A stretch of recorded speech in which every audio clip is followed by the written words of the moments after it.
The common mode can also be affected by the change in the transistor's parameters. For example, the W/R ratio of both transistors are not equal, or the threshold voltages of both transistors are not equal, or if the process parameter Kn prime is not equal.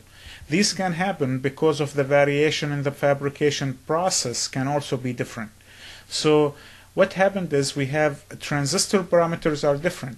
So if the differential amplifier is not fully symmetric due to transistors parameters, then the mismatch in M1 and M2 creates mismatch in the transconductances GM1 and GM2.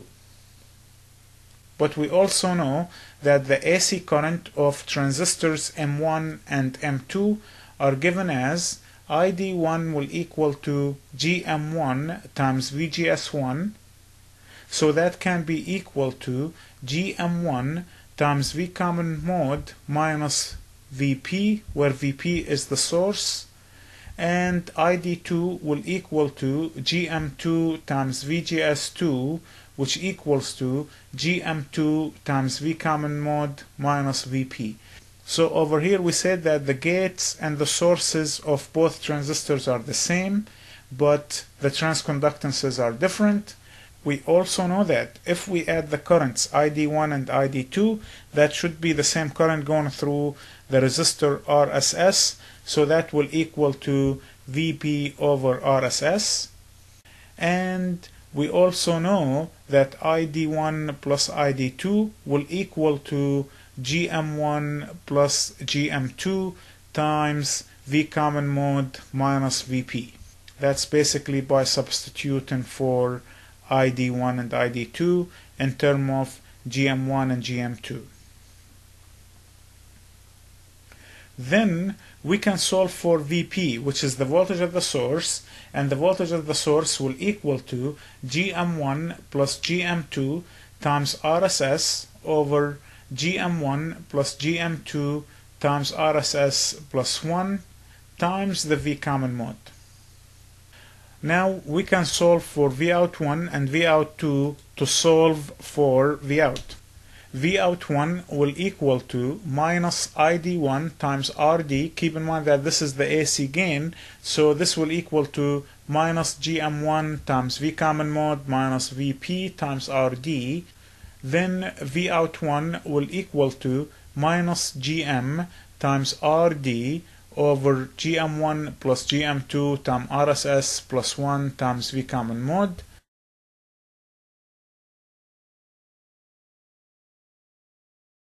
And Vout2 will equal to, by the same analogy, Vout2 will equal to minus GM2 times RD over GM1 plus GM2 times RSS plus 1 times the common mode voltage V common mode. And now what we can do is we can take the differences Vout2 minus Vout1 and divide by the common mode voltage, so we can say that the common mode gain is given as A common mode to equal to Vout2 minus Vout1 over V common mode, and that will equal to delta GM times RD over GM1 plus GM2 times RSS plus 1, whereas delta GM is the transconductances difference, which are GM2 minus GM1.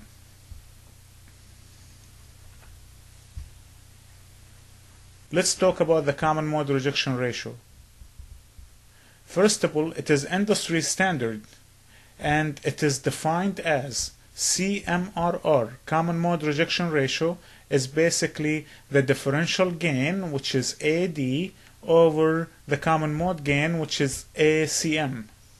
The common mode rejection ratio can be expressed in dB as common mode rejection ratio in dB, CMRR, will equal to 20 log of AD over ACM, which equals to 20 log of AD minus 20 log of ACM.